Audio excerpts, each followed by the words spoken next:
사도행전 강해를 그동안 이렇게 쭉 했는데 오늘부터 몇 주간에 걸쳐서 믿음에 의한 삶에 대해서 좀 나누려고 합니다. 지난 목요일 날 새벽에 저는 금요일인 줄 알았더니 금요일 날 새벽이네요. 금요일 날 새벽에 기도하는데 이런 말씀이 제게 떠올랐어요. 그러니까 이런 감동을 하나님 주셨어요. 지금 믿음의 삶을 살고 있는가? 이런 마음. 여러분 지금 믿음의 삶을 살고 계세요? 네. 그래서 그 말씀이 제게서 이렇게 떠나지 않고 있어서 제가 금요일 날 저녁에도 이 부분을 이렇게 좀 나눴죠. 믿음의 삶에 대한 이야기. 아, 그러다가 이 부분을 좀 깊이 다뤄야 되겠구나. 제가 믿음에 의한 삶은 시리즈로 2011년에 다뤘더라고요. 그래서 이 부분을 다시 좀 살펴봐야 되겠다. 그런 마음 있었습니다. 우리 신앙에 있어서 참 중요한 게 믿음이잖아요. 그렇죠? 우리 그리스도인을 뭐라 그래요? 그리스도를 믿는 사람이라 그러잖아요. 그래서 믿음이 참 중요해요. 우리의 구원도, 그다음에 우리의 성화도, 우리가 거룩한 삶을 사는 것도, 그리고 우리가 하나님의 영광을 경험하는 것도 다 믿음이 필수입니다. 그러니까 믿음이 있어야 구원도 받고, 믿음이 있어야 우리가 거룩한 삶으로 변화되어지고, 또 하나님의 행하시는 놀라운 능력에 동참하는 것도 믿음으로 가능합니다. 아, 그 믿음을 말하면 성경에 믿음이라는 표현이 되게 많이 나오는데 두 가지 요소가 있어요. 하나는 뭐냐면 그러니까 믿음으로 얻는 구원에 대해서 말하지요. 그러니까 예수님을 믿으면 우리가 어떻게 해요? 구원받는다. 그래서 믿으라 이렇게 자꾸 말하고 있죠. 믿으라. 그러니까 우리가 예수님을 믿음으로 말미암아 영생을 얻게 되는. 그래서 그 믿어야 될 그러니까 우리가 그러니까 우리가 있어야 될 믿음에 대한 이야기. 그러니까 우리가 하나님의 자녀가 되기 위해서, 우리가 또 구원받기 위해서 그러한 믿음에 대한 이야기가 있고요. 또 다른 하나는 믿음에 대해 말할 때 실천적인 면을 말합니다. 그러니까 믿는 사람이 어떻게 살아야 하는지, 그러니까 믿음을 구체적으로 어떻게 적용하고 사는 것인지, 이제 이런 실천적인 면이 또 다른 요소입니다. 그러니까 꼭 그런 건 아니지만 일반적으로 사람들은 그렇게 말하거든요. 노마서는 믿음에 대해서, 그러니까 예수 믿어야 구원받는다, 예수님을 믿으라, 이제 이런 부분을 강조하고 있다고 보고요. 야고보서는 실천적인 면을 강조하고 있다, 이렇게 볼 수 있어요. 근데 꼭 그렇지만은 않아요. 왜냐하면 노마서에서도 실천적인 면을 되게 강조하거든요. 그러니까 이 두 가지는 동전의 양면 같아요. 그러니까 예수님을 믿는 사람은 예수 믿는 자로서 이 땅에서 살아가는 거죠. 그렇죠? 그래야 우리 삶에 강력한 능력이 있어요. 그리스도인은 예수 그리스도를 믿음으로 하나님의 자녀가 되었고, 그렇다면 이제 실천적인 영역의 삶이 되어야 하는 거죠. 그래서 히브리서 11장은 특별히 믿음의 실천적인 면과 관련됐어요. 그러니까 믿는 사람이 실천할 때 얼마나 놀라운 능력의 역사가 나타나는가, 믿음의 선진 16명의 이야기들이 쫙 나타나죠. 그래서 히브리서 11장 6절에 보면 이렇게 말하고 있죠.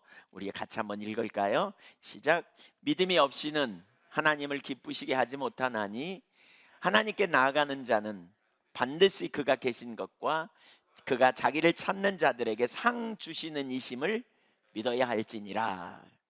그러니까 믿음이 없이는 하나님을 기쁘시게 할 수 없다. 그 말은 하나님을 믿는 자는, 그러니까 반드시 믿음이 있어야 된다는 거죠. 하나님을 기쁘시게 하기 원한다면. 우리 사실 그러잖아요. 관계에서 가장 기본 중에 하나는 믿음이죠. 그렇죠? 그러니까 믿음, 소망, 사랑, 이게 중요하잖아요. 관계 가운데 믿음이 없다면 어떻게 되겠어요? 결혼을 해가지고 사는데 믿음이 깨지면 어떻게 돼요? 막 계속 따라다녀요. 막 갔다 오면 어디 갔다 왔는지 적어내라 그래요. 예, 핸드폰 내놓으라 그래요. 그냥 믿음이 없으면 아주 피곤해요. 아주 힘들어요. 관계는 깨진 거예요. 믿음이 얼마나 중요한지 몰라요. 하나님과 우리 사이에도 이 믿음이 되게 중요하죠. 믿음이. 그래서 믿음이 없이는 하나님을 기쁘시게 하는 게 불가능해요. 어, 그런데 여기에 그 두 가지 요소가 있죠. 그럼 그 요소가 뭐냐? 11장 6절에 보면 두 가지 요소가 있는데요. 첫째는 뭐예요? 하나님이 계신 것을 믿어야 한다는 거죠. 하나님이 계시는 것. 그러니까 하나님이 계시다는 것을 이론으로 안다, 막연하게 안다, 이 말이 아닙니다. 하나님은 인격체이시고, 하나님은 살아계시고, 하나님은 어제나 오늘이나 동일하시고, 하나님은 전지하시고 전능하시고, 하나님을 신뢰하는 자들을 돌보아 주시는 하나님이심을 아는 거예요. 그래서 그냥 믿는다는 말과 안다는 말을 상호 교환적으로 쓸 수 있어요. 야고보서 2장 19절에 보면 그런 표현이 있거든요. 너희가 하나님을 아느냐 믿느냐 귀신들도 믿고 떠느니라 그랬어요. 그러니까 귀신들도 하나님이 계신 걸 믿는다는 거죠. 그러니까 그 성경이 말하는 믿음은 그런 믿음이 아니에요. 그냥 하나님이 계셔 이런 게 막연한 게 아니고요. 우리 하나님은 총체적 진리인 거죠. 그렇죠? 하나님에 관한 모든 진리를 실제로 믿는 거죠. 또 다른 한 가지는 뭐예요? 자기를 찾는 이들에게 상 주시는 이심을 믿어야 할지니라 그랬어요. 하나님을 찾으면 하나님이 상을 주신다. FF 브루스는 여기 하나님을 찾는 자들에게 하나님은 어떤 상을 주실까 이렇게 말하면서 하나님을 찾으면 하나님을 아는 즐거움을 주신다. 이게 보상이다. 하나님 찾으면 하나님이 만나 주신다는 거죠. 그래서 하나님을 개인적으로 알기 때문에 그 즐거움이 있다. 이렇게 말하더라고요. 하나님 찾으면 하나님은 반드시 응답하세요. 하나님 찾으면 반드시 우리가 하나님을 알게 되고요. 또 하나님이 길을 내시고요. 하나님이 우리를 지켜주시고요. 하나님이 우리를 인도하시는 분인 걸 아는 거예요. 내가 하나님께 반응할 때 하나님도 나에게 반응하시는 분이라는 거죠. 네, 이 믿음이 있어야 하나님을 기쁘시게 할 수 있다 그랬어요. 믿음으로 사시기를 축복합니다. 네, 믿음으로. 로마서 14장 23절을 보면 그 당시에 이제 그 믿음이 약한 자들이 그러니까 우상에게 드려진 고기를 막 먹기도 하고 막 그랬거든요. 그러니까 그 당시에 많은 고기들은 우상에게 제물로 바쳤다가 통으로 바쳤다가 그걸 잡아가지고 팔기도 하고 막 이러니까 고기를 되게 안 먹었어요. 왜냐하면 우상에게 드린 제물이라고. 그러나 예수 그리스도 안에서 모든 것이 정결하게 된다. 바울 사도는 그렇게 이제 가르치죠. 그래서 믿음이 강한 자들은 그냥 먹을 수도 있다. 이렇게 표현해요. 그러나 어떤 자들은 믿음이 약함에도 약하여서 자기는 우상의 제물 먹는 건 합당하지 않는다고 양심에 그렇게 생각하는데 그렇게 드려진 고기. 그래서 여기서 말하는 고기와 포도주를 먹냐 마느냐 이제 이런 논쟁이 있었어요. 로마서 14장에 보면. 근데 그것에 대해서 말하면서 뭐라 그러냐?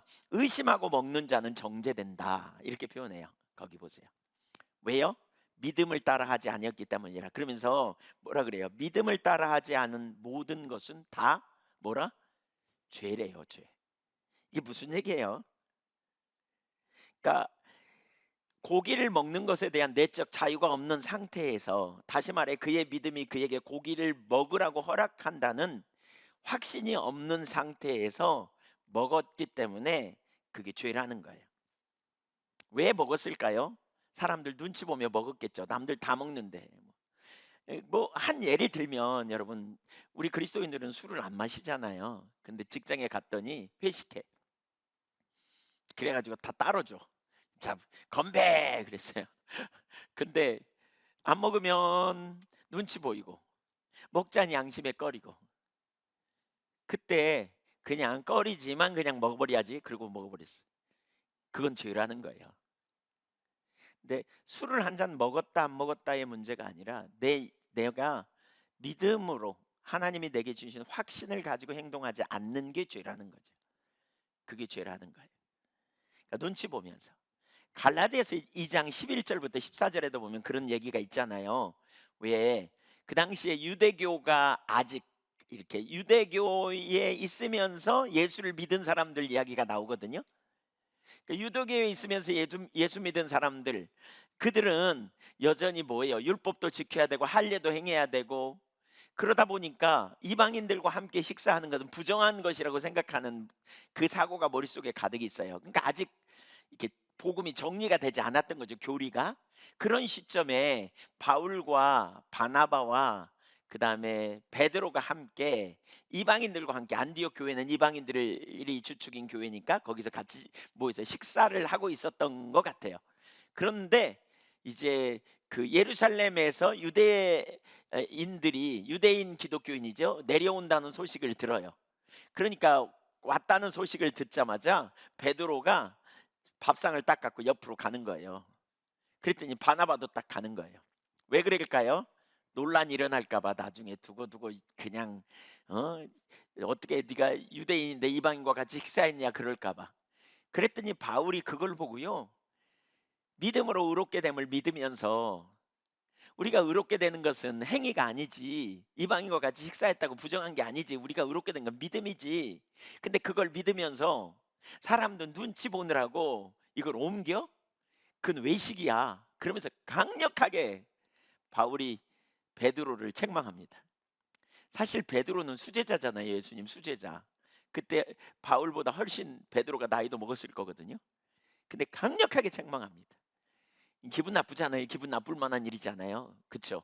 근데 거기서 끝나지 않고 성경에다 써가지고요, 읽는 사람마다 다 보도록 망신시키고. 그러니까 한편으로는 이렇게 강력하게 표현한 거죠. 여러분, 이 구절을 보면서 무슨 생각이 듭니까? 우리가 하는 행동, 믿음으로 하지 않는 모든 게 죄래요. 여러분, 믿음으로 살고 계세요? 어떠신가요? 그리스도인으로서 우리가 하나님의 말씀에 기초하여 살아갈 때, 우리가 만나는 환경에서, 삶의 현장에서 내가 믿음으로 살고 있는지를 스스로 우리가 돌아봐야 돼요. 우리가 예수님을 주님이라고 부릅니다. 기도하면서 주여 막 이렇게 주여 삼창하며 부르기도 하잖아요. 그렇죠? 예. 이 예수님을 주님이라고 부르는 말의 의미가 뭔지 아시죠? 주인님의 약자입니다. 주인. 예수님은 나의 주인입니다. 그 말은 내 마음대로 살지 않고 누구 뜻대로? 예수님의 뜻대로 살겠습니다. 이렇게 말하죠. 이렇게 말하는 거예요. 그게 주인님이에요. 예수를 믿을 때 예수님을 우리의 주님으로 받아들이잖아요. 그 말은 내 뜻대로 안 살겠다는 거예요. 그러니까 믿음이 있는 사람은 이제 내 뜻대로 살지 않고 누구 뜻대로 살아요? 주님 뜻대로 살아가는 거예요. 하나님의 뜻이 그러면 내가 그때로 가는 거죠. 그러니까 믿음이 있는 사람은 자꾸 신앙생활하면서 자꾸 삶의 변화가 일어나요.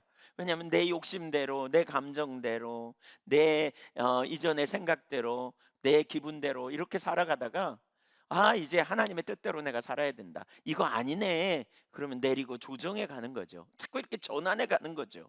그렇죠? 이게 참 그리스도인이에요. 주여 주여 통성 기도하고 막 부르짖어 기도하면 믿음 되게 좋아 보이잖아요. 그렇죠? 근데 주님은 그게 다가 아니라고 말해요. 마태복음 7장 21절 22절을 연속해서 읽어보겠습니다. 시작. 주여 주여 하는 자마다 다 천국에 들어갈 것이 아니요 다만 하늘에 계신 내 아버지의 뜻대로 행하는 자라야 들어가리라. 그날에 많은 사람이 나더러 이르되 주여 주여 우리가 주의 이름으로 선지자 노릇하며 주의 이름으로 귀신을 쫓아내며 주의 이름으로 많은 권능을 행하지 아니하였나이까 하리니. 자, 주여 주여 하는 자마다 천국에 들어갈 것이 아니야, 내 아버지의 뜻대로 행해야 돼, 이렇게 말했더니 어떤 사람이 와서 주님, 우리가 주님의 이름으로요 선지자 노릇, 그 말은 예언했단 말이거든요. 말씀을 전했단 말이거든요. 주님의 이름으로 우리가 귀신을 쫓아냈습니다.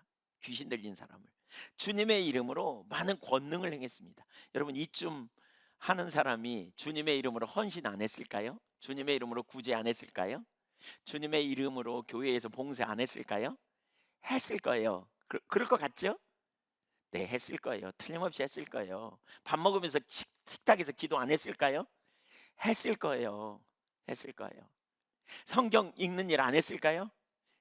했을 거예요. 이쯤 되면. 그러면 주님이 이쯤 되면 너는 믿음이 있구나, 그러면 참 좋겠는데 주님은 그렇게 말씀하지 않아요. 23절을 보세요. 읽어볼까요? 시작.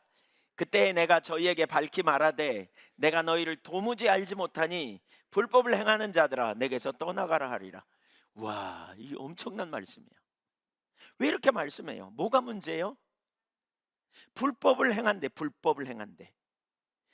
바꿔 말하면 이런 거예요. 주님을 주인이라고, 주인님이라고 말하면서 주님의 뜻을 따라가지 않고, 불법은 뭐예요? 하나님의 뜻에 빗나간 게 불법이에요.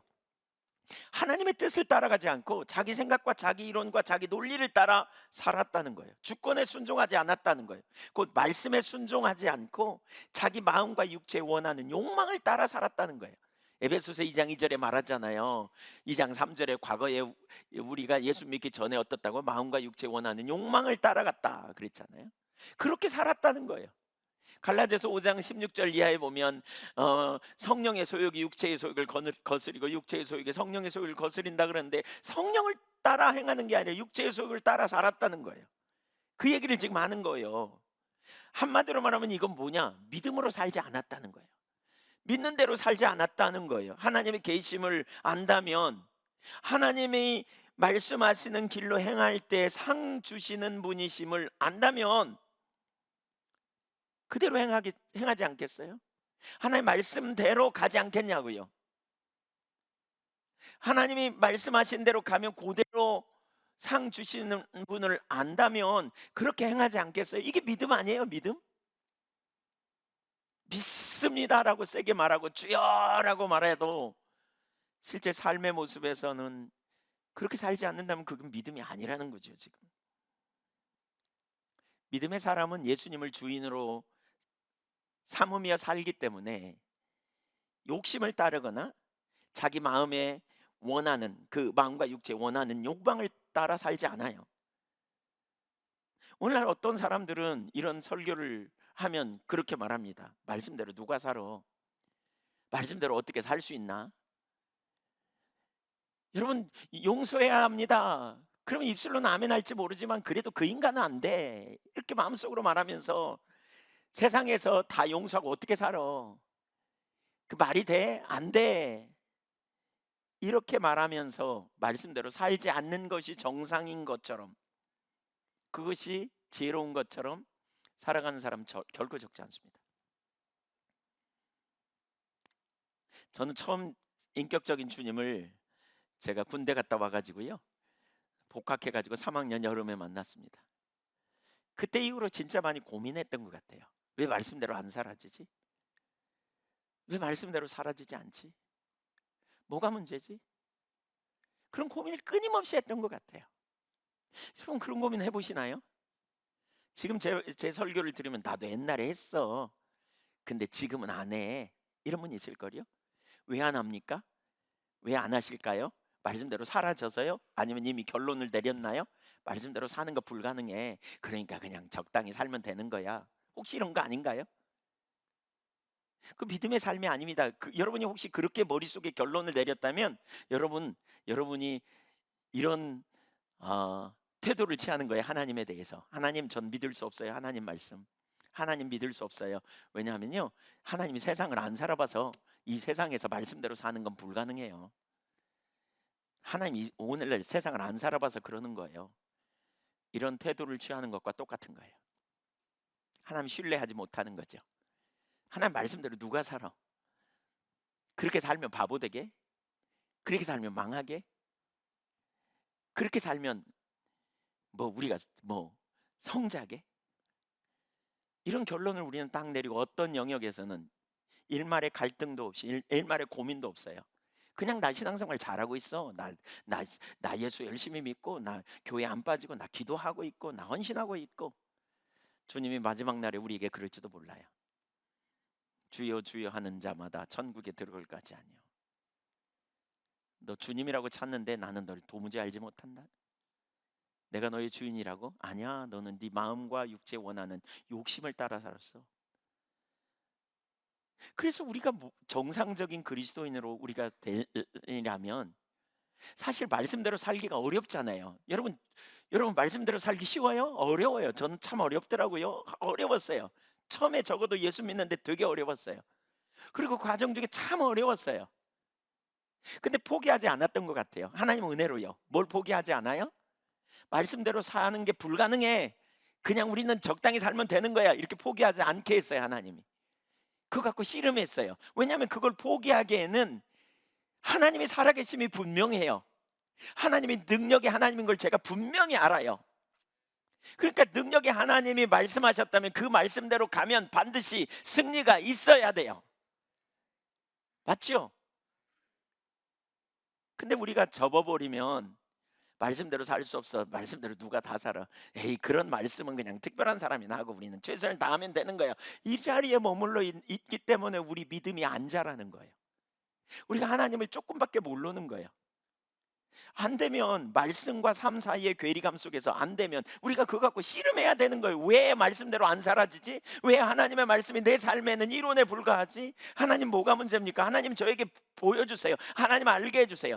제가 개인적으로 이렇게 씨름하는 가운데 내린 한 가지 결론이 있었어요.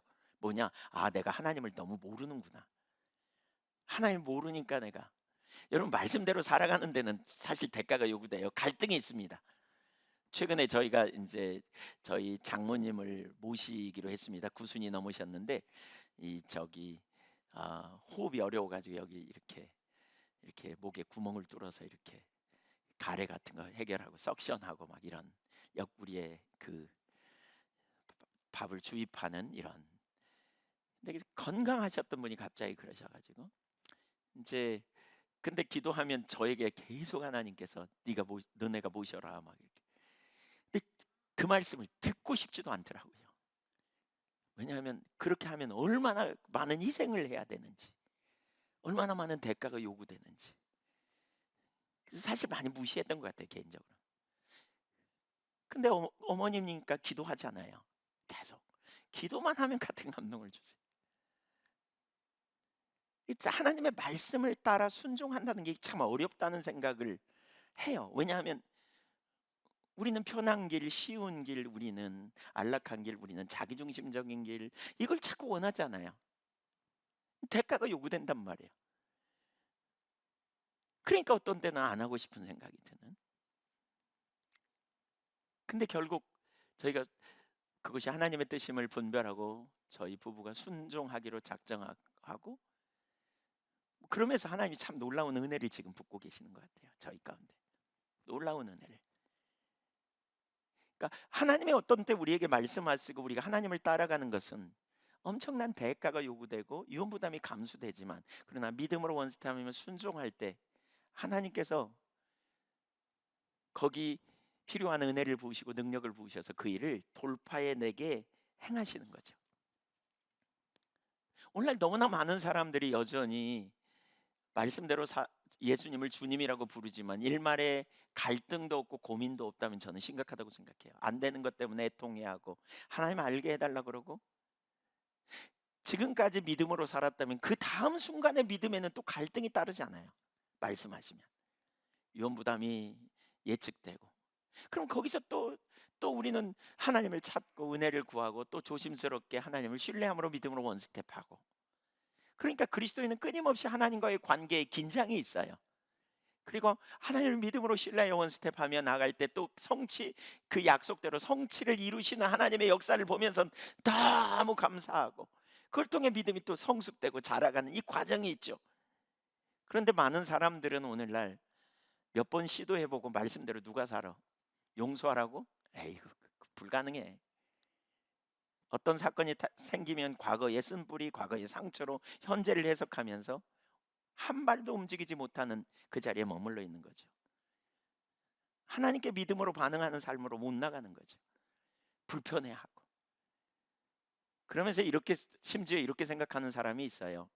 말씀은 적당히 하고 말씀대로 적당히 살고 그래도 세상에서 지혜롭게 처세를 따라 상황을 따라 사랑하는 것이 지혜로운 거지. 성경이 그렇게 말하고 있는지 보실까요? 7장 24절을 보세요. 우리 23절까지 봤잖아요. 24절 보세요. 그러므로 누구든지 나의 이 말을 듣고 행하는 자는 그 집을 반석 위에 지은 지혜로운 사람 같으리니 비가 내리고 창수가 나고 바람이 불어 그 집에 부딪히되 무너지지 아니하나니 이는 주추를 반석 위에 놓은 까닭이요 나의 이 말을 듣고 행하지 아니하는 자는 그 집을 모래 위에 지은 어리석은 사람 같으리니 비가 내리고 창수가 나고 바람이 불어 그 집에 부딪힘에 무너져 그 무너짐이 심하니라. 여러분, 누가 지혜롭다고요? 여러분, 누가 미련하다고요? 믿음으로, 믿음으로 내가 믿는 예수님이 나의 삶의 주인이고 통치자요 왕이심을 믿고 그분을 신뢰하는 믿음의 삶을 사는 사람이 지혜롭다고요. 세상에서는 미련해 보이지만 그 사람이 지혜롭다고요. 반대로 세상에 지혜로운 것처럼 처신하는 사람, 그 사람 뭐라고요? 미련한 사람이라고요. 인생에 창수가 나고 홍수가 나고 인생에 비가 많이 와가지고 막 흔들리는 시점이 온다는 거죠. 바로 그런 시점이 되면 우리는 뭐예요? 주여 부르짖잖아요. 이 문제를 해결해 주시옵소서, 우리를 건져 주시옵소서, 그렇게 기도하잖아요. 근데 그때 주님이 안 듣겠다는 거죠. 뭐가 지혜로우냐? 뭐가 지혜로우냐? 여러분, 믿음의 눈으로 보면 세상의 지혜가 미련하고요, 믿음의 눈으로 보면 세상에 미련한 것이 하나님의 지혜가 된다는 거죠. 이게 그리스도인의 삶이에요. 여러분, 이 말씀 믿으십니까? 이 말씀 믿어지세요? 네, 믿음으로만 아는 구절 아니에요? 비가 내리고 창수가 날 때 하나님이, 생사복을 주관하신 하나님이, 우리의 인생을 책임지신 하나님이, 우리를 구원하시고 우리를 구원하기 위해 독생자를 아끼지 않으신 하나님이, 우리를 영원한 나라까지 인도하실 그 하나님이 저와 여러분의 생사를 주관하시고 이끄실 것을 믿으시나요? 정말 믿으십니까? 이것이 믿어지면 하나님께 주도권을 들여 순종할 겁니다. 그러나 불신앙에 빠지면 자기가 자기의 미래를 책임지려고 합니다. 생각이 많아집니다. 생각이 많아집니다. 개인적으로 저희 장모님 모시게 된 그런 과정에 제가 저 자신을 봐도 생각이 많아지더라고요. 이래서 안 되고 저래서 안 되고 저건 안 되고. 근데 지내놓고 보면서 결국 하나님의 말씀대로 다 이뤄가는 걸 보면서 너무나 놀랍구나, 너무나 놀랍구나, 이렇게 고백할 수밖에 없었어요. 우리 이런 기도, 이런 말씀 전에 되게 많이 했잖아요. 마태복음 6장 32절에, 그러니까 6장 25절에 보면 무엇을 먹을까 마실까 입을까 염려 말라, 들에 피는 백합화 공중에 난 새를 보라, 수고하지 않고 길쌈하지 않아도 너희 천부께서 먹이시거늘 하물며 너희가 보냐 믿음이 적은 자들아. 그러면서 이 모든 것은, 6장 32절에 이 모든 것은 이방인들이 구하는 것이라. 이방인의 삶, 이방인의 삶은 스스로 인생을 책임져야 돼. 먹을 거, 마실 거, 입을 거 스스로 책임지는 삶이에요. 그러나 우리 그리스도인은요, 뭐라 그랬어요? 너희 천부께서 아시느니라. 그러니까 예를 들면 제가 청년들에게 그런 표현 되게 많이 했잖아요. 청년들에게 일자리 구할 때 하나님의 문화 명령을 실현하기 위해서 하나님이 우리에게 주신 달란트와 내가 공부한 거, 나에게 관심 갖게 하는 거, 이 영역으로 나가라고. 밥벌이에 초점 두지 말고, 그렇죠? 밥은 하나님이 먹이실 거니까, 아빠가 걱정할 거니까, 하늘 아버지가 우리는 하나님의 나라와 영광을 위해 적극적으로 자리를, 그러니까 그렇게 전공을 택하고 그러한 일에 통해서 그 영역을 잘하면 하나님이 우리를 통해서 하나님의 뜻을 실현하는 일을 하게 될 거라고 그랬죠. 우리가 그 자리에 가는 거예요. 근데 믿음이 슥 사라지면 어떻게 될까요? 밥벌이를 위해서 내가 뭐 해야지? 이렇게 순식간에 돌아갑니다. 하나님의 영광을 위한다면 우리가 어떤 일을 하면서 필요를 채우신 하나님을 믿음으로 신뢰하여 우리가 정직하고, 그리고 우리가 겸손하게 하나님 뜻을 이루고 나아가겠죠. 그런데 우리의 마음이 쓱 불신으로 돌아가면요, 내 인생을 누가 책임져? 그럼 앞으로 어떻게 살아? 그때부터 염려와 불안한 마음이 우리를 감싸기 시작하고, 그렇게 되면 인본주의가 우리 삶을 싹 들어와 가지고요, 하나님의 말씀과 정반대의 삶을 우리는 선택해서 막 나가게 되는 거죠. 그렇게 되면 어떻게 될까요? 여러분, 심각해집니다. 입술로는 예수님이 주님이라고 말하지만 실제 삶에서는 전혀 주님이 아닙니다. 마음과 육체에 원하는 욕망을 따라가 버립니다. 욕망을 따라가요. 염려하지 말라, 하나님이 너희 아버지야,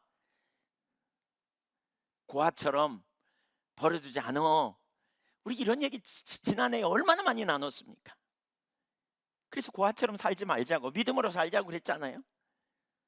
지금 우리 자신이 어떤지 한번 살펴보십시오. 과연 여러분은 믿음으로 살고 있는지요?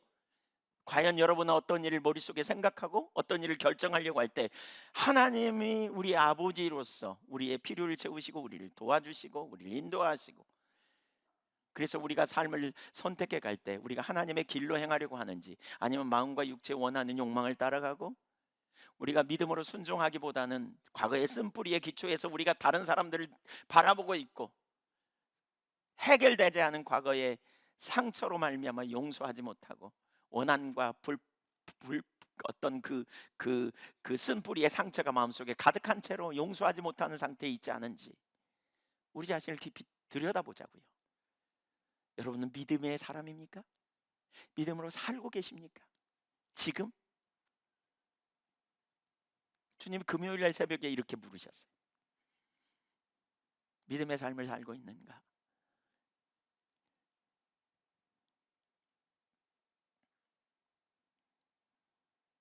주님께서 물으신다면 여러분 뭐라 그러실래요? 주님께서 믿음의 삶을 살고 있느냐 물으면 뭐라 그러실래요? 2022년이 우리가 시작되는 즈음에 제가 이 말씀을, 주님의 그 물음이 제게서 떠나지 않았어요. 지금 믿음의 삶을 살고 있는가? 하나님 예배를 통해서 우리를 만나기 원하시죠. 예를 들면 하나님께서 일주일은 7일인데 그 중에 하루는 내 날이라 그러잖아요. 하나님의 날이래. 구별되게 하나님 앞에 서라. 하나님이 하루 종일 아무 일도 안 하고 그냥 가만히 있으라 그 말이 아니죠.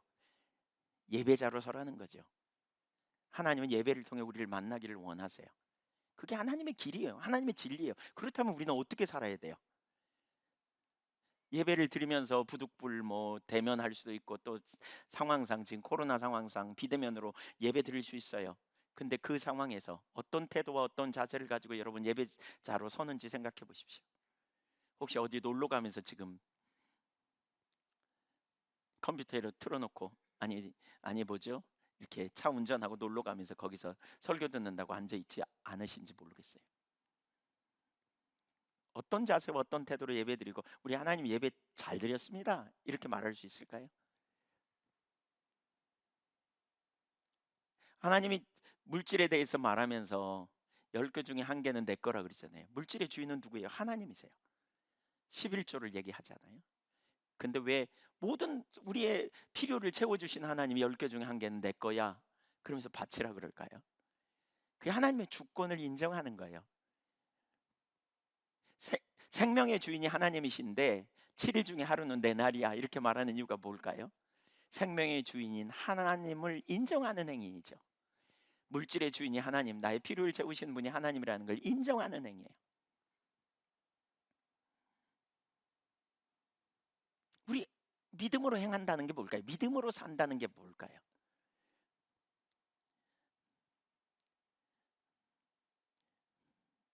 제가 어제 저는 교회에서 누가 헌금 얼마 하는지 안 보거든요.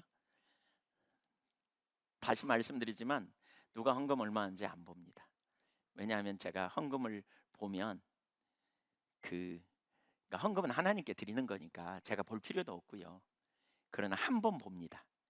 그러니까 얼마 하는지는 안 보고요. 몇 번 했는지 봅니다. 11조 예를 들면 우리 직분 세울 때, 그리고 다 사무실에서 뽑아가지고 저한테 가져옵니다. 저만 보는 게 아니고 우리 장로님들 같이, 그러니까 직분 세우는 기획위원회 할 때 봅니다. 저도 자세히도 보지 않습니다. 그냥 쓱 훑어봅니다. 근데 깜짝 놀랐습니다. 많은 분들은 참 잘하는데 과거에 잘했던 분들 중에 어떤 분들은 제가 보니까 잘 못하시더라고요. 그래서 저는 요즘 공무원이나 회사가 어려운가 보다, 국가가 어려우니까 월급이 잘 안 나오나 보다 이런 생각이 들었어요. 좀 썰렁한 농담 같지만 네. 어려울수록 우리가 하나님 앞에 사실, 저는 누가 많이 헌금하라 제가 이 얘기 절대 안 합니다. 11조는 10원도 11조고요. 100원도 11조고 100만 원도 11조고 1000만 원도 11조가 될 수 있습니다. 근데 그게 뭐냐? 하나님의 주권을 인정하는 행위입니다. 저는 이거 아주 중요하다고 봅니다. 왜냐하면 내 인생의 주권이 하나님이고 하나님이 우리의 아버지이심을 인정하는 행위이기 때문에 그렇습니다. 아직 하나님을 잘 몰라서 믿음이 없어서 아직 못할 수 있습니다. 괜찮습니다. 제가 괜찮다고 말하는 건 하나님이 여러분에게 믿음을 갖도록 해주실 것이기 때문에 괜찮다고 말하는 겁니다. 근데 믿음이 있다고 말하면서 적당히 은근슬쩍 그런 자리에 있다고 생각하니까 제가 정말 힘들더라고요. 우리가 진짜 믿음의 사람인가? 우리가 진짜 하나님을 믿고 있는가? 설교자로서 제가 마음속에 정말 하나님 앞에 애통하고 회개하는 마음이 부어지더라고요. 하나님을 나의 보호자로, 하나님을 나의 상급으로 믿는다면 우리가 어떤 태도를 취해야 하는가? 어떤 자세가 중요한지.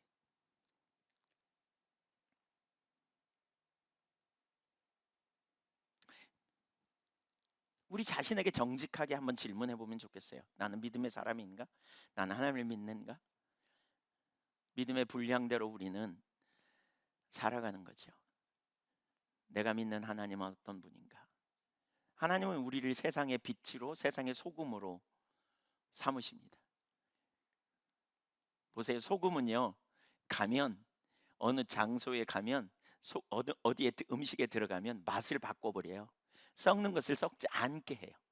근데 저와 여러분을 소금이래요. 우리가 진짜 하나님을 믿는 믿음이 제대로 우리 있다면 우리가 어디에 가든지 주변에 영향을 안 미칠 수가 없습니다. 이런 사람은 아무데나 떨어뜨려 놔도, 아무데나 둬도 주변에 동요하는 게 아니라 주변을 변화시키고 주변을 바꾸는 거룩한 믿음의 통로가 될 겁니다. 저는 우리 예양교회 모든 성도님들, 여기 오늘 함께 예배드리고 이 말씀을 듣는 모든 분들이 다 이 시대에 기록된 말씀이 진리라고 믿는다면, 성경이 진리라고 믿는다면, 하나님이 살아계시고 능력이 하나님이라고 믿는다면 그 말씀이 실천, 믿음의 실천을 통해서 말씀이 삶이 될 수 있기를 주님의 이름으로 축원합니다. 실제적인 모든 영역에서 우리가 그렇게 믿음으로 반응하며 가는 거죠. 살아계신 하나님 앞에 어떤 태도를 가져야 되는지 우리 자신을 돌아보고 믿음으로 서는 실제적인 삶. 2022년에 믿음의 실천을 통해서 믿음의 삶을 사는 저와 여러분이 되기를 간절히 축원합니다. 실제적인 믿음의 사람이 되보시자고요. 실제적인 믿음의 사람, 소금과 빛의 사명을 감당하는 그 일이 가능해요. 그래서 믿음에 의한 삶이 무엇인지를 좀 시리즈로 살펴보려고 합니다. 로마서 4장 17절에 보면, 네, 설교 이제 시작인데 네, 로마서 4장 17절 이하에 17장 이하 쭉 보면, 로마서 4장을 보면 믿음으로 의롭게 됨에 대해서 다룹니다. 믿음으로 의롭게 됨에 대해서. 그러니까 로마서 4장 3절에 보면 아브라함이 의롭게 된 것은 믿음으로 의롭게 됐다. 그러면서 4장 23절 이하에 24절 이렇게 쭉 보면 아브라함이 믿은 것처럼 우리도 그렇게 믿음으로 의롭게 된다 이렇게 얘기하면서 지금 우리가 아까 읽었던 본문이 그 한 예입니다. 그러니까 우리가 하나님을 믿는다는 게 뭘까? 실천적인 면을 여기 로마서 4장에서 보여주고 있는데요. 4가지 믿음의 원리를 여기서 배울 수 있겠더라고요. 첫째, 첫째, 그 도표 올려줘 보세요. 첫째, 같이 한번 읽어보죠. 시작. 믿음은 하나님의 말씀에 기초한다. 믿음은 막연한 자기 확신이 아니다. 믿음은 나로부터 시작되지 않는다. 믿음은 하나님의 말씀에 기초해야 한다. 곧 그리스도 안에서 주신 약속을 믿는 것이다. 믿음은 막연한 신념이 아니다 그랬어요. 이제 이걸 시리즈로 살펴볼까요? 두 번째, 믿음은 두 번째 빨간 글씨 읽어보죠. 시작. 믿음은 인격체이신 하나님을 알고 존재를 다해 신뢰하는 것이다. 믿음은 기록된 하나님의 말씀을 지적으로 동의하는 것에서 멈추지 않아요. 그것은 믿음의 1단계고요. 더 나아가 말씀하신 분, 믿음의 대상이신 인격체이신 하나님을 알고 약속대로 반드시 이루실 하나님을 전 존재로 신뢰하는 것입니다. 전 존재로 신뢰하는 것. 세 번째, 시작. 믿음은 삶이다. 믿는다고 말하는 것이 아니라 믿음은 행동으로 굳혀야 됩니다. 그래서 아브라함의 믿음을 보면 믿음으로 생각하고 믿음으로 말하고 믿음으로 행동했습니다. 그러니까 믿음은 삶입니다. 지금 우리가 본 것처럼 믿음은 삶이어야 합니다. 삶의 열매가 있어야 합니다. 네 번째, 시작. 믿음은 하나님을 지속적으로 보는 것이다. 믿는다는 말과 본다는 말 상호 교환적으로 쓸 수 있다. 과거에 나눴어요. 이 부분 나중에 더 살펴보겠지만, 믿음은 환경을 따라, 그러니까 흔들리지 않아요. 환경을 보면요, 환경이 뭔가 잘 돼가면 신나고 안 되면 그냥 죽을 것 같죠. 그러나 믿음의 사람은 환경을 따라 가는 게 아니에요. 살아계신 하나님께 우리의 초점을 두고 하나님께 반응해 가는 거예요. 하나님께. 네. 그래서 믿음이 무엇인지 네 가지 이렇게 원리인데요. 이 믿음의 성격 네 가지를 지금 살폈어요. 참 믿음이 아닌 것과 참 믿음. 그 중에 이제 오늘 첫 번째를 살피려고 하는데, 첫째, 믿음은 자기 확신이 아닙니다. 믿음은 하나님의 말씀에 기초해야 합니다. 믿음은 자기 확신이 아니에요. 믿음은 또 확률을 믿는 게 아니에요. 믿음은 하나님의 말씀에 기초해야 돼요. 혹시 고속버스 타면서 바퀴 가서 발로 차보는 분 계세요? 운전사한테 면허증 좀 봅시다 이렇게 하시는 분 계세요? 없죠? 없어요. 아무도 없을 거예요. 왜요? 예, 믿는 거죠 뭐. 그리고 보면 믿음이 참 좋아요. 그렇죠? 이 건물이 지어진 지 지금 11년, 12년째 되거든요. 근데 아주 태연하게 앉아 계시잖아요. 이게 무너진다면 어떻게 될까요? 여기 위에? 예, 이 밑으로 꺼지고 위에 무너진다면 어떻게 될까요? 근데 우리는 믿어요. 엘리베이터가 가끔 떨어졌다, 추락했다 이런 얘기 듣잖아요. 근데 엘리베이터를 타고 편안하게 있어요. 확률을 믿는 거죠. 이걸 우리는 믿음이라고 생각하기가 참 쉬워요. 자기 나름대로의 신념. 또 더 나아가 어떤 사람은 자기 나름대로 이렇게 어떤 신념을 가지고 믿음이라고 생각해요. 근데 그렇지 않아요. 이제 뒤에 가서 더 살펴보겠습니다. 믿음은 항상 하나님의 말씀에 기초해야 돼요. 그래서 성경에 보면 믿음의 사람들이 하는 기도를 쭉 보면, 그러니까 예를 들면 다니엘, 이사야, 느헤미야, 엘리야, 시므온, 또 뭐 이런 모세, 다 이런 사람들이 기도하는 걸 보면 꼭 하나님의 말씀을 기초로 하여 기도합니다. 그러니까 믿음의 근거는 뭐냐? 하나님의 말씀이에요. 말씀이 기초돼야 돼요. 오늘 본문에 보세요. 아브라함의 믿음이 정확히 그렇습니다. 17절 보겠습니다. 본문 17절 4장 같이 읽어볼까요? 시작. 기록된 바 내가 너를 많은 민족의 조상으로 세웠다 하심과 같으니 그의 믿은 바 하나님은 죽은 자를 살리시며 없는 것을 있는 것 같이 부르시는 이시니라. 아브라함이 하나님을 믿었대요. 근데 뭐에 기초하여? 기록된 말씀에 기초하여. 그래서 그 말씀에 기초하여 하나님은 죽은 자를 살리심이 없는 것을 있는 것 같이 부르시는 분이다 이렇게 믿었다 그랬잖아요. 그럼 그 말씀, 기록된 말씀이 어디 나오느냐? 창세기 17장 4절 5절에 나옵니다. 한번 볼까요? 보라, 내 언약이 너와 함께 있으니 너는 여러 민족의 아버지가 될지라. 이제 후로는 내 이름을 아브람이라 하지 아니하고 아브라함이라 하리니 이는 내가 너를 여러 민족의 아버지가 되게 함이니라. 여러 민족의 아버지가 되게 합니다. 그러니까 그 기록된 말씀을 믿음으로 말미암아 아브라함은 하루하루 살아간 거예요. 그러니까 이런 거예요. 여러분 보세요. 왜 이 말씀이 여기 나올까요? 그러니까 아브라함의 일생을 가만히 생각해 보세요. 하나님이 아들을 주신다 그러는데 속히 안 줘. 근데 언제까지 안 주셨어요? 사라가 아이를 낳을 가능성이 없을 때까지 안 주셨어요. 아브라함의 나이 99세예요. 할머니 할아버지가 무슨 애를 낳아요? 상황으로 소망이 없어요. 근데 그때에도 아브라함은 믿음이 없어지지 않았대. 왜? 하나님이 이 말씀을 주신 거예요. 내 후손을, 그러니까 내가 너를 아브라함에게 여러 민족의 아버지가 되게 할 거야. 이렇게 말씀했어요. 여러 민족이 나를 통해서 나오게 될 거야. 이 믿음으로 상황이 전혀 불가능해 보일지라도 믿음으로 돌파해냈다는 거예요. 여러분 여기서 믿음의 중요한 요소를 배울 수 있어요. 뭐냐?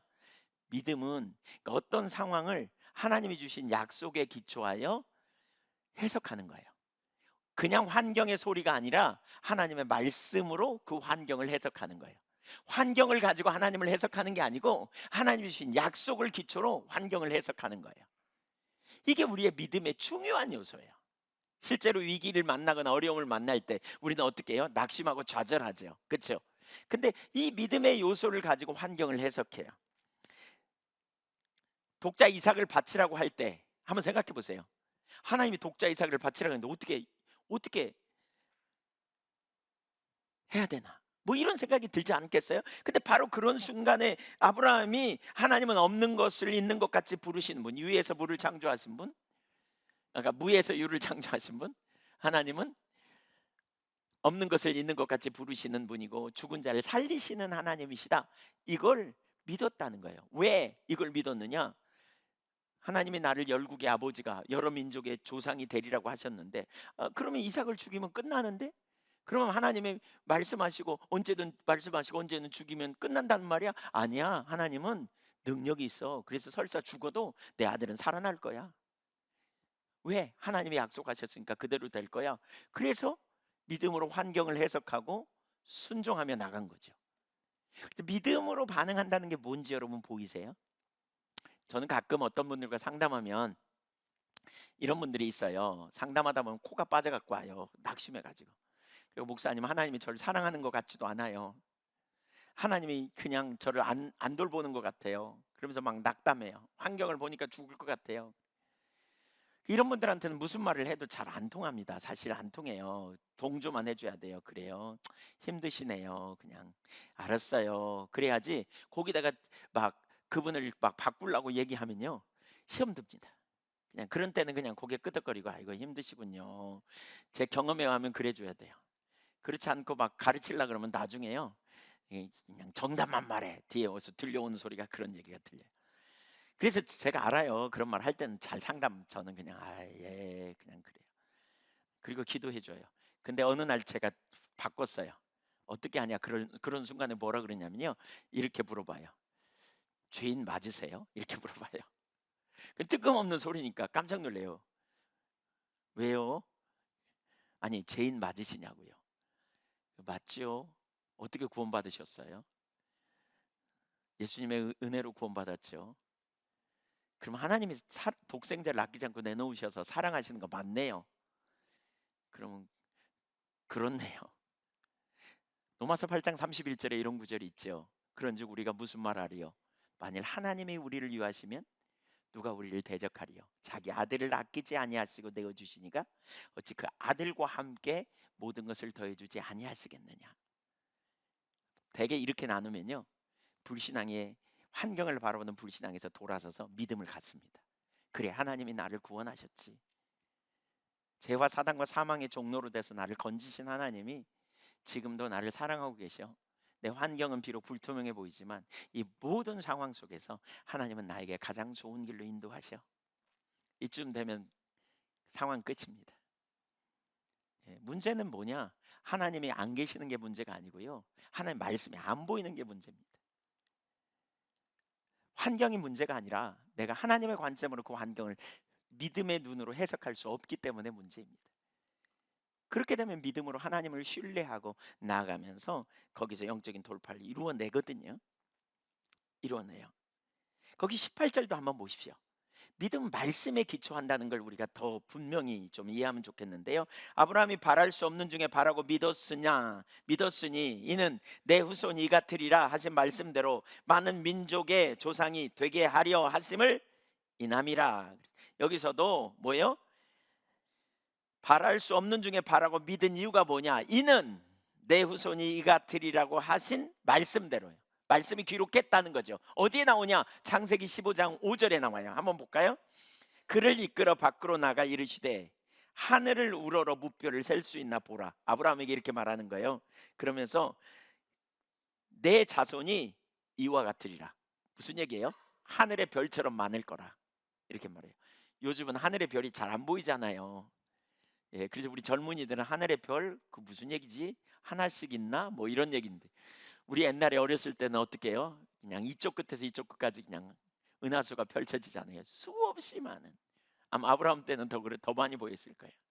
제가 그 뉴질랜드 갔더니 어느 지역에 갔더니요, 그 은하수가 저는 지금까지 그렇게 많은 은하수를 본 적이 없을 만큼 얼마나 별이 많은지 모르겠더라고요. 하늘에 얼마나 많은지 진짜 그렇게 많을 거라는 거예요. 이 약속을 받았기 때문에 그 다음에 어떤 일이 생길 때 이 약속에 기초하여 가는 거예요.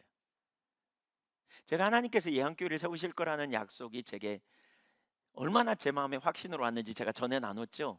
내일 아침에 해가 뜨는 것이 분명한 것처럼 제 속에 확신으로 왔어요. 예한교회가 그렇게 세워질 걸 제가 확신하게 됐다니까요. 예한교회를 세우실 거라고 그랬고요. 제가 예한교회 온 지 얼마 안 됐을 때 하나님께서 그 약속을 저에게 주셨어요. 제가 불신앙을 그때 회개했고요. 하나님의 능력으로 예한교회를 세울 거라고 확신했어요.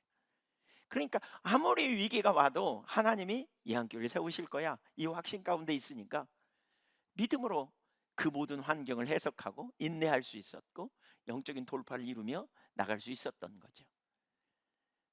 그래서 말씀이 기초가 돼야 돼요. 믿음의 삶 중심에는 항상 하나님의 말씀이에요. 말씀으로 시작해서 말씀으로 마치는.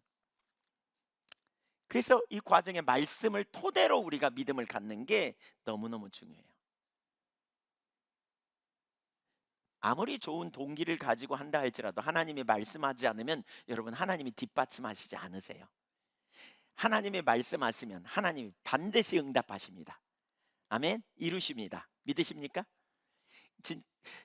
전에 1997년 11월 넷째 주간에 IMF가 터졌거든요. 그때 이후에 사실 그 당시에 예한교회는 적은 교회였는데도 편지를 여러 통 받았습니다. 그 편지의 내용이 되게 뭐였냐면 교회에서 이런 편지가 많이 왔어요. 교회에서 믿음으로 교회 건축을 시작했는데 IMF가 터져서 금리가 올라가고 그래서 이자를 못 갚아가지고 부도를 당할 상황에 놓였습니다. 도와주세요. 이러고 왔어요. 공통 같은 편지예요. 대부분의 내용이 여러 교회가.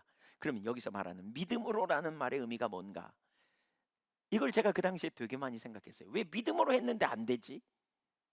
물론 여러분, 믿음으로 해도 어떤 시점에 시간이 필요해요. 그래서 아직 잘 안 되고 위기와 고난이 있고 그 다음에 성취가 되어지거든요. 그래서 그런 과정일 수 있어요.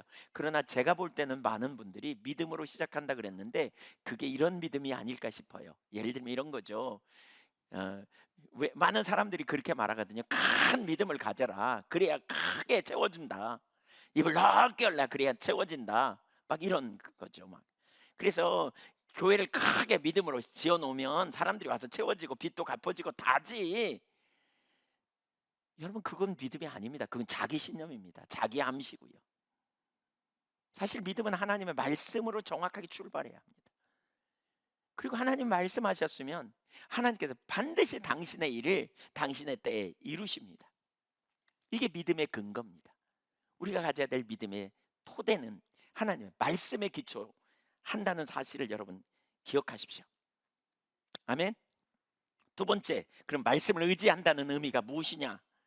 첫째, 기록된 말씀을 무조건 취하는 것은 올바르지 않습니다.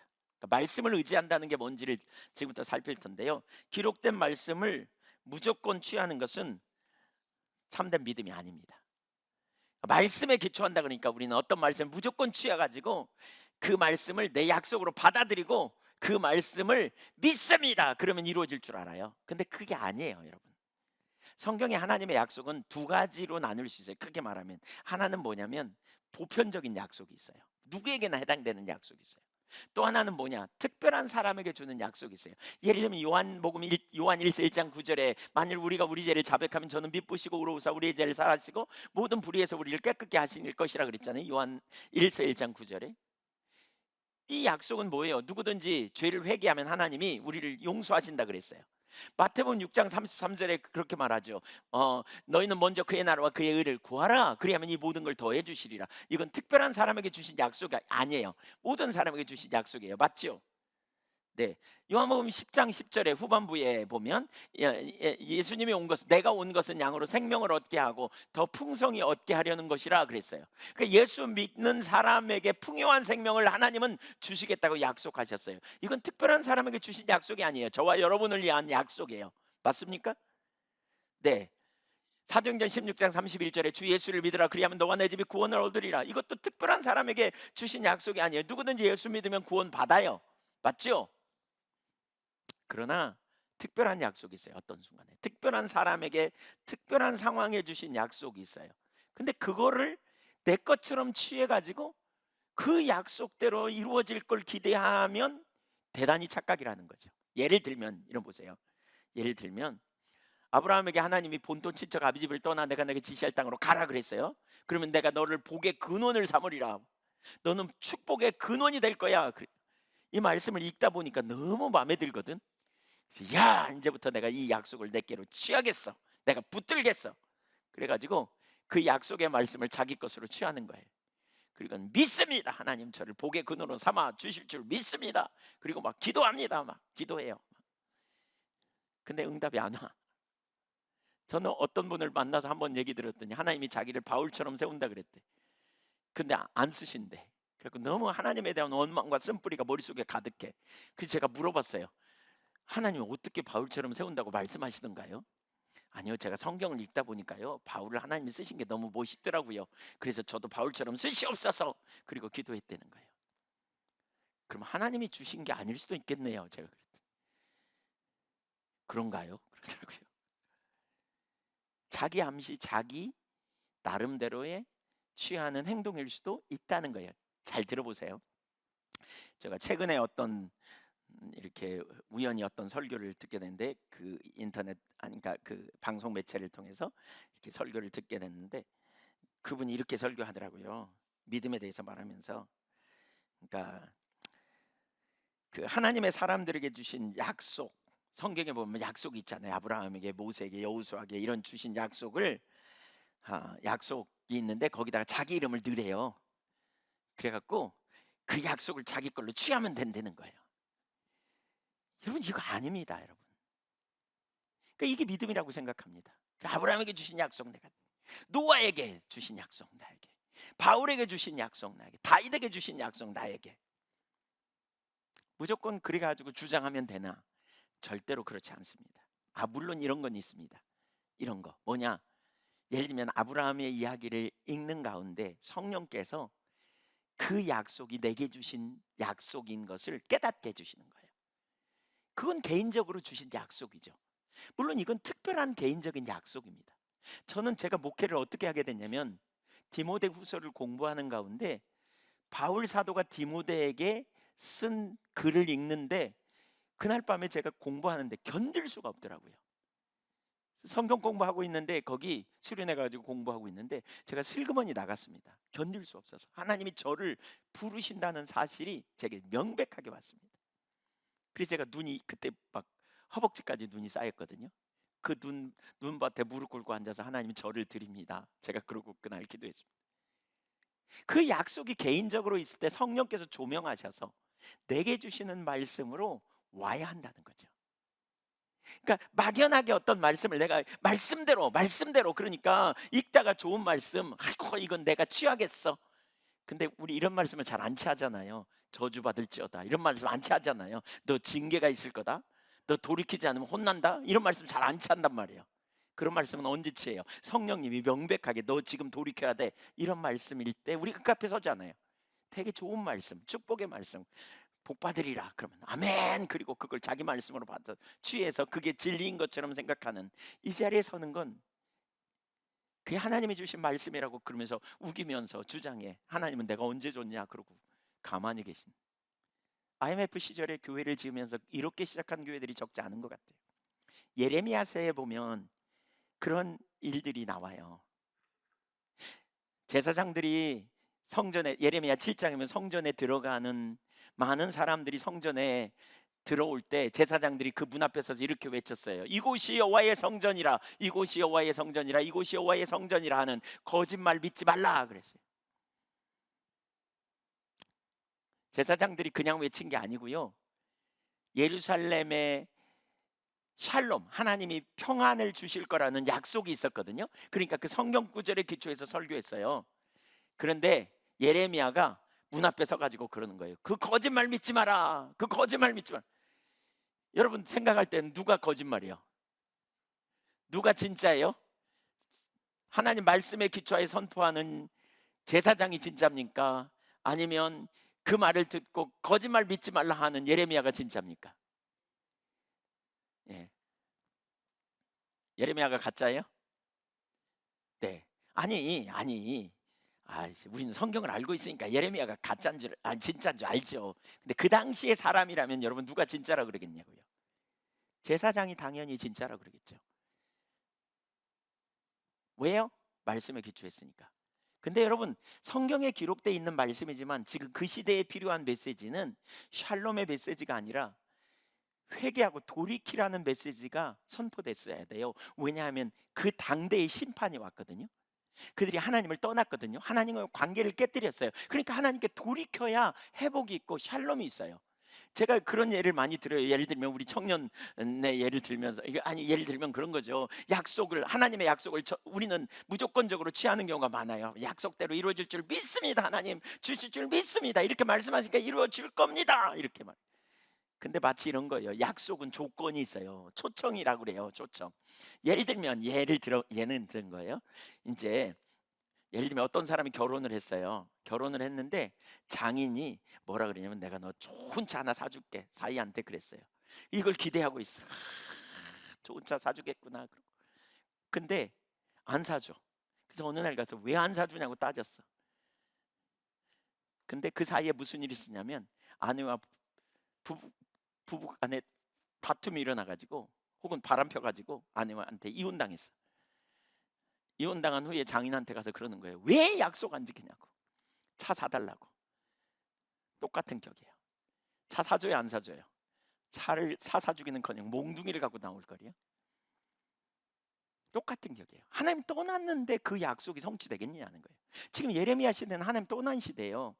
근데 성경의 구약의 좋은 성경 구절 가지고 말하는 거예요. 하나님의 약속입니다.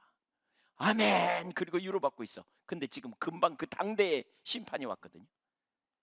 그러니까 여러분 모든 말씀을 우리가 믿음으로 취한다고 할 때, 그러니까 말씀을 우리가 믿는다는 말의 의미가 뭔지, 그게 아는 게 뭔지를 기억해야 돼요. 오늘날 너무나 많은 경우에 그런 거죠. 저는 이런 부분을 보면서 사실 되게 두렵거든요. 신방 가면서 제가 되게 두려워요. 하나님 주신 말씀 이 가정에 필요한. 주일날 설교하면서도 정말 두려워요. 어떤 때는 격려하고 위로하는 메시지 전할 수 있어요. 그냥 듣기 편한. 주님이 오늘 우리에게 주시는 메시지를 전하기 위해서 애쓰고 힘쓰는 거죠. 그리고 하나님이 주셨다고 생각하는 메시지를 저는 믿음으로 전합니다. 그러니까 얼마나 이게 중요한지 몰라요. 근데 그냥 샬롬의 메시지, 평안의 메시지 여기 넘겨봐가지고 읽다가 좋은 구절 있으면 아멘 그리고 받아들이고 하나님 나에게 이 말씀을 주셨습니다. 오늘 이 말씀대로 내가 살기를 원합니다. 이 약속대로 이루어지기를 원합니다. 막 이러고 있어. 그리고는 안 이루어지면 정성이 부족한가? 그래갖고 막 더 헌신하고 작정기도 하고 철회하기도 하고 금식기도 하고 그러다 안 이루어지면 하나님 너무하네. 하나님 원망해요. 이건 그야말로 잘못된 신앙입니다. 이건 믿음이 아닙니다. 그건. 말씀을 믿는다는 말은 그게 아닙니다. 말씀을 믿는다는 것은 두 번째로 하나님이 앞서가셔야 합니다. 하나님이 앞서가셔야 돼요. 요한복음 10장 4절을 한번 읽어보겠습니다. 이게 우리 신앙입니다. 요한복음 10장 4절 시작. 자기 양을 다 내어놓은 후에 앞서가면 양들이 그의 음성을 아는 거로 따라오되. 우리 신앙은 하나님과 친밀한 교제입니다. 우리를 위해 오셔서 친히 목자가 대신 주님의 음성을 듣고 따르는 삶입니다. 예수님은 말씀이세요. 말씀이 육신이 되어 우리 가운데 오셨다 그랬어요. 그래서 요한복음 1장 10절에 말씀이 육신이 되어 오셨죠. 그래서 이 땅에서 어떻게 해요? 친히 보혜사가 되셔서 제자들을 보호하고 은혜를 주시고 가르치시고 인도하셨어요. 그런 다음에 승천하시면서 뭐라 그래요? 내가 가면 또 다른 보혜사 성령을 보내리니 저는 진리의 영이고 너희 속에 영원히 계실 거야. 그러면서 말씀하시죠. 모든 진리로 인도하시겠다. 모든 걸 가르치리라. 앞서가시면서 주님이 당신의 자녀들을 인도하시고 또 하나님의 의도와 목적을 우리에게 보이실 때 우리가 그 목적을 따라 순종해 가는 가운데 하나님의 뜻이 우리를 통해 성취되는 거죠. 예를 들어볼까요? 창세기 12장 1절을 한번 볼까요? 그러니까 앞서 행하시는 주님의 음성을 들을 때 우리가 개인적으로 우리에게 주시는 말씀을 따라 행할 때 우리에게 믿음이 필요한 거죠. 사실 대부분의 보편적인 약속은 우리에게 큰 믿음 없어도 우리가 행할 수 있습니다. 그러나 개인적인 약속은 믿음이 없이는 불가능합니다. 창세기 12장 1절 보세요. 시작. 여호와께서 아브라함에게 이르시되 너는 너의 본토 친척 아비 집을 떠나 내가 내게 지시할 땅으로 가라. 하나님이 아브라함에게 나타나셔서 본토 친척 아비 집을 떠나라 그래요. 그러니까 사람들이 어떤 그 인류학자가 그런 표현을 하더라고요. 조사해 보면 사람이 태어나서 아무리 멀리 떠나도 200리 이상 떠나는 게 어려웠대요. 과거에는 그런 사람이 거의 없대요. 예, 왜냐하면 곧 교통도 발달되지 않고 그러니까 살면 자기 익숙한 곳에 사는 거예요. 그냥 자기 동네 근처에서 옆집과 결혼하잖아요. 그러니까 뭐 출신이 어딘지 말하려고 그러잖아요. 무슨 댁 이렇게 부르잖아요. 무슨 댁 어디 댁 그러면 뭐 다 그 동네 다 알아. 그러니까 다 금방금방해서 뭐 아재 삼촌 뭐 이모 막 이렇게 나오잖아요. 다. 그런데 본토 친척 아비 집을 떠난다 치안도 불완전해요. 근데 이건 대단한 위험 부담이 있는 거죠. 그러니까 하나님의 말씀에는요 위험 부담이 있습니다. 우선 말씀을 들으면 위험 부담이 있어요. 하나님이 앞서가시면 말씀하시면 그리고 하나님의 말씀하시면 대가 지불이 요구돼요. 그러니까 말씀을 따라 순종하는 게 어려운 거예요. 내가 뭔가 조정해야 되거든요. 익숙한 곳을 떠난다? 이건 쉽지 않아요. 가면 위험할 텐데, 가면 무슨 어려움을 만날지 모르는데, 그렇게 쉽지 않은 거예요. 그런데 하나님이 말씀하시면 우리에게 믿음이 요구되는 거예요. 그러니까 말씀을 따라 우리의 삶을 조정하고 나가는 거예요. 하나님 말씀이 그러니까 믿음으로 원수템하며 계속 따라가는 거죠. 말씀이 우리가 행동한 믿음의 행동을 해야 될 기초가 되는 거예요. 기초가. 하나님 만약에 아브라함에게 말씀 안 했는데 아브라함이 나를 하나님 영광을 위해 하나님 나를 축복의 근원으로 쓰시옵소서 그리고 떠나보세요. 아마 어디서 개죽음 당했는지도 몰라요. 하나님 말씀하셨으니까 뒷받침하시는 거예요. 그렇죠?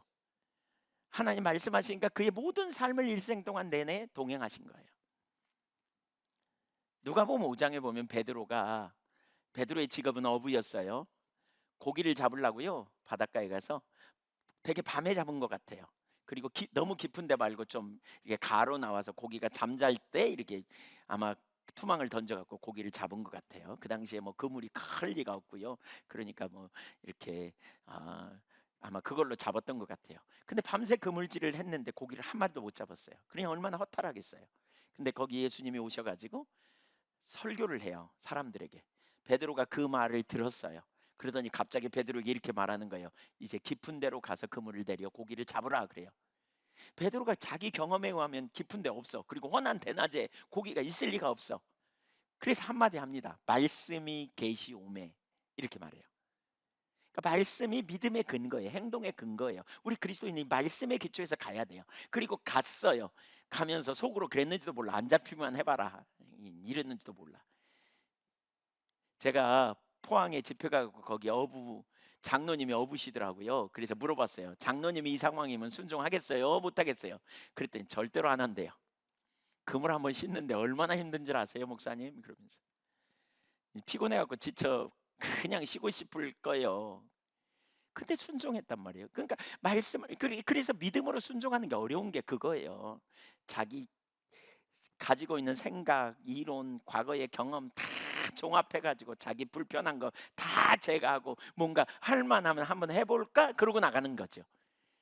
그래서 믿음으로 순종하는 건 이건 참 어려운 일이기도 하지만 그러나 하나님은 우리에게 믿음으로 살라고 초청하잖아요. 말씀이 계시오매 내가 내리리이다. 그리고 내렸더니 어떻게 된지 아시죠? 결과가 그물이 찢어질 만큼 많이 잡혔어요. 배 하나만이 아니라 두 배가 잠길 정도로 많이 잡혀버렸어요. 이게 기적인 거죠. 놀라운 기적. 마태복음 14장에 보면 예수님이 밤중에 물 위를 걸어와요. 예, 밤에 시커먼 바다 위를 걸어오는 건 이거 정말 무섭잖아요. 사람이 나타날 때서 나타나면 안 무섭습니다. 안 나타날 때서 나타나면 이거 겁나는 일이죠. 그러니까 제자들이 유령인가 그랬더니 예수님이 내니 안심하라 그래요. 두려워하지 말라 그래요. 그랬더니 베드로가 덜컥 이런 말을 해요. 주시거든 정말 주님이라면, 주님이 걸었다면 저도 걸을 수 있지 않겠어요? 저를 물 위로 오라 해보세요. 이렇게 말해요. 저를 오라고 해주세요. 그래요. 그랬더니 베드로가요, 아니 예수님이 오라 그래요. 그랬더니 베드로가 시커먼 밤바다에 배에서 뛰어내려요. 그리고는 그 물 위를 걸어요. 몇 발짝 걸었는지 모르겠어요. 그런데 그가 환경을 바라보니까 파도가 막 치거든요. 두려워해가지고 쏙 빠져버려요. 그러니까 그가 주님 살려주세요, 저 빠져 죽을 것 같아요. 그랬더니 예수님이 오셔서 그를 건져주면서 이렇게 말하거든요. 믿음이 적은 자여 왜 의심하느냐, 이렇게 말하면서 그를 건져줘요. 여러분, 베드로가 믿음이 적은가요? 결코 적지 않아요. 이게 시커먼 밤바다를 걸은 거, 이게 믿음이 적은 거예요? 이거 엄청난 믿음이죠. 근데 왜 베드로만 믿음이 적은 자라고 말할까? 그 배 위에 올라가고 이 믿음이 더 적은 자들아 이렇게 말하지 않았어요. 왜 그랬을까요?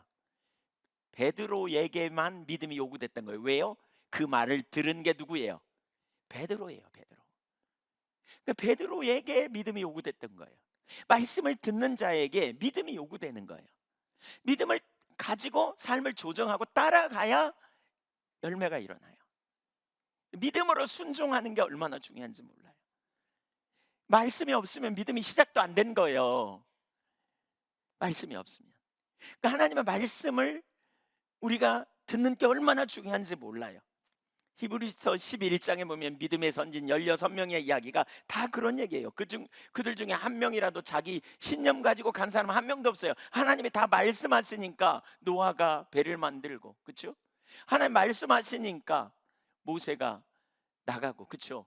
하나님 말씀하시니까 기드온이 순종함으로 놀라운 역사를 이루고. 따라주세요. 하나님으로부터 시작된다. 믿음은 누구로부터요? 하나님부터예요. 나로부터 아니에요. 사람으로부터가 아니에요. 인간의 필요 때문이 아니에요. 하나님과 그래서 친밀한 교제가 되게 중요해요. 나중에 이제 더 나누겠습니다만 이 부분. 그래서 믿음의 삶이 되려면 앞서 가셔야 돼요. 하나님이 앞서 가셔야 돼요.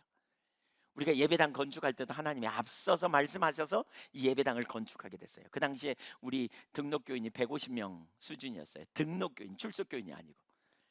근데 이 건물 짓는데 얼마나 많은 돈이 든 줄 아세요? 그때는 다 성도님들은 믿음이 다 좋더라고요. 저는 믿음이 하나도 없었습니다. 제가 염려가 되는 거예요. 이거 지어질까? 이거 지어질까? 예. 포도나무 교회 가서 여주봉 목사님과 얘기했던 여주봉 목사님도 어렵겠는데 막 보면서 그러는 거예요. 아니 좀 된다고 해주세요. 제가 그랬어요. 주님이 하시면 된다고 얘기 좀 해주세요. 그러니까 쉽지 않겠는데 막 이러는 거예요. 아이, 이제 그 목사님은 은행원 출신이거든요. 계산이 얼마나 빨라요. 저는 1억이 일자 그리고 공이 몇 개인지도 몰랐으니까. 이렇게.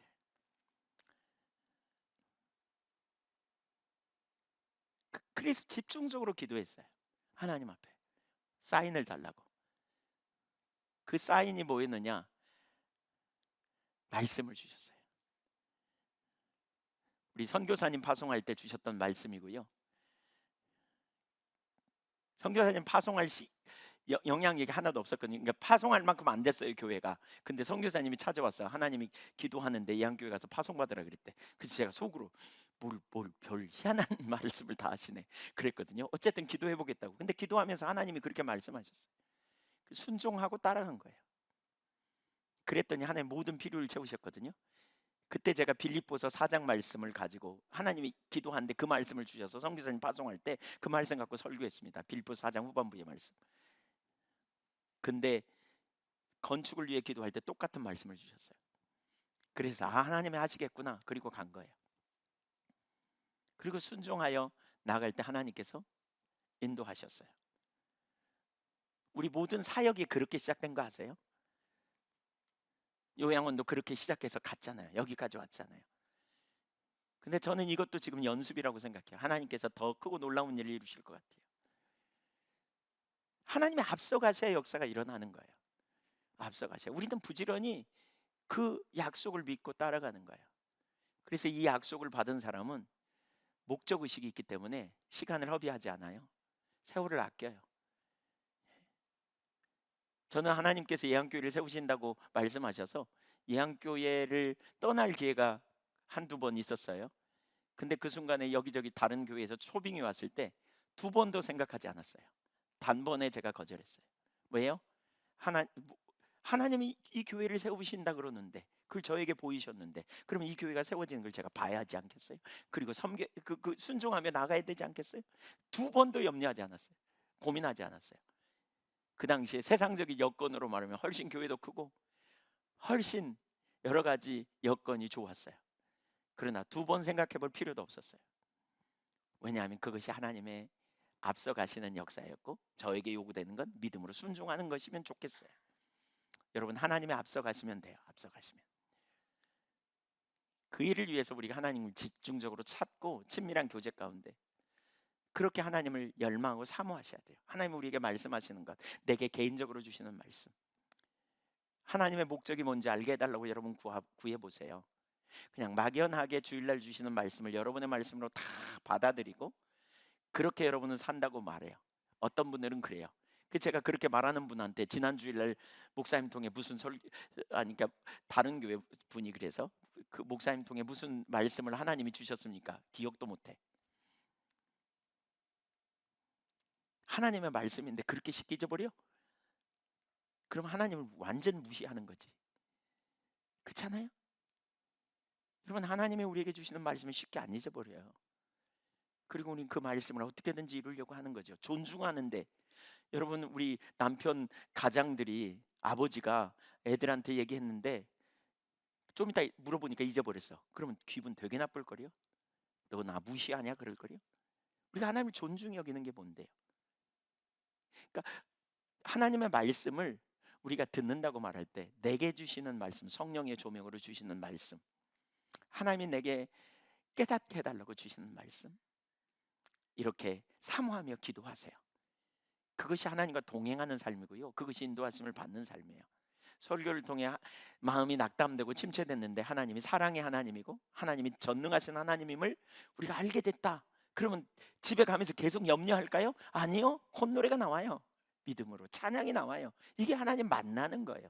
내게 주시는 말씀이에요. 누가 뭐라 그래도 하나님이 나와 함께 하심을 내가 아는 거죠. 왜? 함께 하신대 하나님께서. 성경에 기록되어 있지만 그게 내게 주시는 말씀으로 내게 왔어. 그러니까 담대한 거죠. 제가 어느 때보다도 지금 하나님을 향해 더 찾는 시간인 것 같습니다. 개인적으로는 기도하는 시간이 있습니다. 계속 기도할 때 하나님이 내가 너와 함께 한다고 말씀하십니다. 그렇게 담대해지더라고요. 하나님 함께 하심을 알아요. 어려운 일이 있어. 난관이 예상돼. 근데 염려가 안 돼요. 왜냐하면 함께 하신 하나님이 길을 아시니까 하나님이 완전한 길로 인도하실 걸 신뢰하니까 마음이 너무 평안해요. 그 다음 순간 필요를 채우시고 돌보시고 인도하실 걸 아니까. 여러분 하나님의 말씀이 살아있는 말씀으로 저와 여러분에게 깨달아지고 또 비춰지고 또 조명되어지고 그래서 개인적으로 내게 주시는 말씀이 되어져야 그게 우리가 믿음으로 서는 기초가 되어져요. 그런 은혜가 부어지기를 축복합니다. 아멘.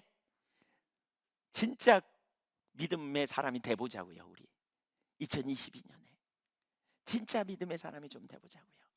하나님 나라와 영광을 위해서. 그래서 우리를 통해 세상이 빛과 소금의 이 역할을 감당하여 세상이 변화되고 새로워지는 그런 은혜를 부어달라고 우리가 정말 소원을 갖고 기도해 보시자고요. 네, 그렇게 되리라고 확신합니다. 기도하겠습니다.